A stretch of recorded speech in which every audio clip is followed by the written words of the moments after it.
మన కోసం మనం కొంత సమయాన్ని ఇచ్చుకోవాలి. కష్టాలు, చింతలు, బాధలు ఇలాంటి భావాలతో మనసు బరువెక్కిపోతుంది. దీంతో శరీరం ఆరోగ్యం మీద ప్రభావం చూపుతుంది. మనసుని ప్రశాంతంగా ఉంచుకోవాలి. ఈశ్వరునితో మనసును నిలిపి ఉంచాలి. వ్యతిరేక ఆలోచనలు వదిలేసి ప్రశాంతతను పొందడానికి యోగమే మార్గం. ఇది పరమాత్మతో ఐక్యత సాధించడం.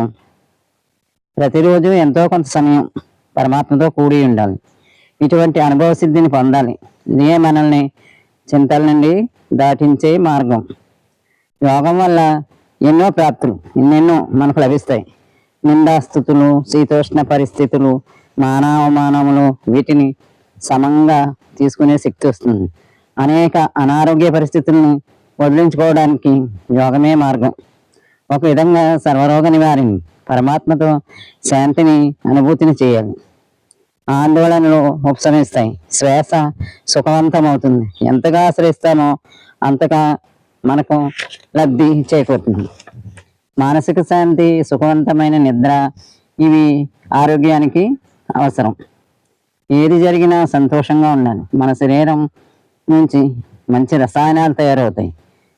మనం సంతోషంగా ఉన్నప్పుడే మంచి రసాయనాలు తయారవుతాయి. మన ఇంద్రియాలు చక్కగా పనిచేస్తాయి. మన ఆలోచనలు మన ఆధీనంలో ఉంటాయి.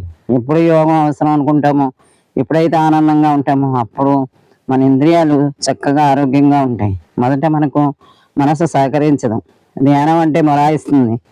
యోగం, ధ్యానం అభ్యాసంతో మనస్సుని దారిలో పెట్టాలి. ఆనందం ఉంది, ఆరోగ్యం ఉంది అంటూ మనస్సుని నియమించి మనసుని నియమించుకోవాలి. ఇవి వార్ధక్యంలో చేయలేం. మరి ఆందోళన, చింతల నుండి తప్పించుకోవాలంటే యుక్త వయసు నుండి ఈ మార్గాన్ని పట్టుకోవాలి. వయసు వదిలిపోయాక ఏమి చేయలేం. మరి అందుకని కాలంలోనే అన్నీ చేసుకోవాలి. యుక్త వయసులోనే అన్నీ తెలుసుకోవాలి. శరీరాన్ని ఒక పనిముట్టులా గట్టి ఆరోగ్యంగా తయారు చేసుకోవాలి. వ్యర్థమైన ఆలోచనలు, వ్యర్థమైన పనుల జోలికి వెళ్లకుండా మనల్ని మనం నియమించుకునే శక్తి యోగం ద్వారా పొందుతాం. యోగం అంటే అదే. మరి యోగం అంటే మనల్ని మనం సవరించుకోవటం. మనకి నిధి లాంటిది ఇచ్చాడు దేవుడు. దాన్ని వదిలేసి అలా అలా అలా ఎటు మనసును వదిలేసి మన క్రియలు అలాగే ఉంటాయి, మన పనులు అలాగే ఉంటాయి, ఆలోచనలు అలా ఉంటాయి. అన్నిటినీ వదిలించుకుని యోగం అనే మార్గంలో మనల్ని మనం శక్తివంతంగా తయారు చేసుకోవాలి.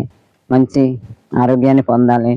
ఆరోగ్యం ఉంటేనే ఏదైనా సాధించగలం. కనుక ప్రతి వాళ్ళు దీని మీద దృష్టి పెట్టండి, ఆలోచించండి, ఈ మార్గంలోకి కొంచెం ప్రయాణించండి.